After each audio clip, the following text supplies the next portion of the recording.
Hello दोस्तों। आज बात करेंगे भारत के रुपए के बढ़ते कद के बारे में। That is Indian rupees going international.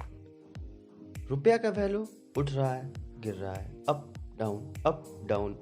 कई वर्षों से ये सुनते रहते हैं, पेपर्स की हेडलाइंस भी बनती रहती है। इसके पीछे की वजह है डॉलर। अब ये डॉलर क्या है? जैसे भारत की मुद्रा रुपी है, अमेरिका का डॉलर है। अब झोल कहाँ है समझ आ ही गया होगा, क्योंकि जहाँ अमेरिका वहाँ झोल होता ही है। जब dollar up rupees down, dollar down rupees up. ऐसा भारत ही नहीं, सभी देशों के साथ यही होता है। सीधे कहे तो ये सब का कारण एक ही है, डॉलर डिप्लोमेसी। बचपन में मैं भी यही सोचता था कि अगर रुपीज डॉलर बराबर होता तो मुकेश अंबानी सबसे अमीर होते। बात यह है कि डॉलर इंटरनेशनल करेंसी है, मतलब कि डॉलर से कहीं भी ट्रेड हो सकता है। आज चाइना की भी करेंसी को इंटरनेशनल करेंसी कह सकते हैं, क्योंकि कई देश उसके करेंसी की वैल्यू करते हैं। पर डॉलर की अपनी मोनोपोली है। भारत एक नेट इंपोर्टर देश है। हम इंपोर्ट ज़्यादा करते हैं, एक्सपोर्ट कम। इंपोर्टेड आइटम्स का पेमेंट हमें डॉलर में करना पड़ता है, चाहे ऑयल का पेमेंट हो, मिलिट्री इक्विपमेंट्स का, या किसी इंपोर्टेड चीज़ का। इसी वजह से जब डॉलर अप होता है, हमारे जेब पर खर्च बढ़ता है। इसे मेंटेन करने के लिए जब डॉलर राइज करता है, आरबीआई अपने डॉलर रिजर्व को बेचकर मार्केट स्टेबल करती है। इसलिए इंडिया के फॉरेन रिजर्व लोएस्ट लेवल तक गिर गए थे। हमेशा के लिए इस झंझट से बचने का एक ही रास्ता दिखता है, इंटरनेशनलाइजेशन ऑफ इंडियन रुपीस। जिस देश से हमारा इंपोर्ट ज़्यादा है वे तो रुपये में ट्रेड को मानेंगे नहीं, जैसे चाइना पर।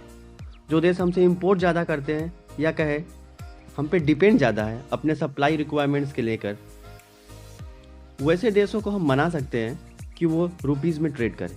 जैसे श्रीलंका अब इंडिया से ट्रेड रुपीज़ में करेगा, और उसके लिए रुपीज़ बाई करना डॉलर के मुकाबले ज़्यादा इजी या कहें ज़्यादा पॉकेट फ्रेंडली होगा। इंडियन रुपीज़ के इंटरनेशनल होने से इंडिया को तो फ़ायदा है ही, पर साथ में दो कैटेगरी के देश को ज़्यादा फ़ायदा है। एक जिस पे अमेरिका सैंक्शन लगा दिया हो, जैसे रसिया, या जिसके पास डॉलर रिजर्व नहीं है, जैसे कि श्रीलंका। आज के कंडीशंस इंडिया के लिए रे ऑफ होप साबित हो सकता है। डॉलर की कमी से जूझ रहे श्रीलंका ने अपने यहाँ रुपी ट्रेडिंग अकाउंट स्टार्ट किया, जिसे वॉस्ट्रो अकाउंट कहते हैं।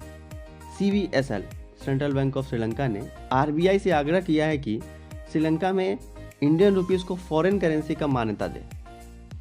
अगर ऐसा हुआ तो इससे ये समझा जा सकता है कि आरबीआई के परमिशन के बाद श्रीलंका के लोग 8,26,823 रुपया इंडियन करेंसी में रख सकते हैं। मतलब ये हुआ कि इंडिया और श्रीलंका के ट्रेडर और आम लोग भी US डॉलर के बजाय इंडियन रुपीज़ में व्यापार और ख़रीदारी कर सकते हैं। आइए आपको वॉस्ट्रो अकाउंट का खेला समझाते हैं। जैसे हमने रसिया से तेल खरीदा, पर रसिया में पेमेंट के बजाय रसिया का अकाउंट आरबीआई खोलेगा और पैसा वहाँ डिपॉजिट होगा इंडियन रुपीज़ में, और रसिया अपने इंपोर्ट के लिए पेमेंट उसी अकाउंट से इंडियन रुपीज़ में करेगा। इस सिस्टम से डॉलर या दूसरे करेंसी में पेमेंट का झंझट खत्म, और इंडियन रुपीज़ तो मजबूत होगा ही, पर यह तब संभव है जब अपना नेट एक्सपोर्ट ज़्यादा हो इंपोर्ट से, वरना कोई अपना पैसा उस वॉस्ट्रो अकाउंट में क्यों सड़ने को छोड़ेगा। आइए अब इस नए साल में आपको कुछ खुशी की खबरें सुनाते हैं। अब तक आरबीआई 18 वॉस्ट्रो अकाउंट खोल चुका है। रसिया के लिए 12, मॉरिशस के लिए 1, श्रीलंका के लिए 5। यानी कि यह तीनों देशों में अब इंडियन रुपीज़ एक इंटरनेशनल करेंसी के रूप में मान्यता प्राप्त होगा, और कोई वहाँ इंडियन रुपीज़ में खरीद बिक्री कर सकता है। अभी US डॉलर की कमी के शिकार क्यूबा, सूडान, ताजिकिस्तान ने भी अपनी रुचि दिखाई है इस वॉस्ट्रो अकाउंट वाले कॉन्सेप्ट में। अब तक तो US डॉलर से ही व्यापार चलता है। अमेरिका इसी डॉलर डिप्लोमेसी से वर्ल्ड ट्रेड पर कंट्रोल रखता है। जिस देश को उसे दबाना होता है, US बैंक उस देश को डॉलर की सप्लाई घटा देता है, और वह देश ट्रेड करने में असक्षम हो जाता है। रसिया ने, चाइना ने लंबे समय से अमेरिका की बादशाहत तोड़ने की कोशिश की, पर कामयाब न हुए। अब भारत नरेंद्र मोदी की स्ट्रॉन्ग लीडरशिप में इसकी शुरुआत की है, और नतीजे दिखने लगे हैं वॉस्ट्रो अकाउंट्स खोलने के रूप में। अगर सब सही गया तो इंडियन रुपीज़ भी डॉलर के जैसा इंटरनेशनल करेंसी बन सकता है, पर जरूरी है सही मैनेजमेंट और सही दिशा में किए गए प्रयासों से। पहले तो हमें अपने नेट एक्सपोर्ट को इंपोर्ट से बहुत बढ़ाना होगा। दूसरा, अमेरिका के सैंक्शन और दांव पेच से बचना होगा, और सबसे अहम, अपने यहाँ के नियम कानून को सुगम बनाकर फॉरेन इन्वेस्टर्स को इंडिया में इंडियन रुपीस में इन्वेस्टमेंट लेना होगा।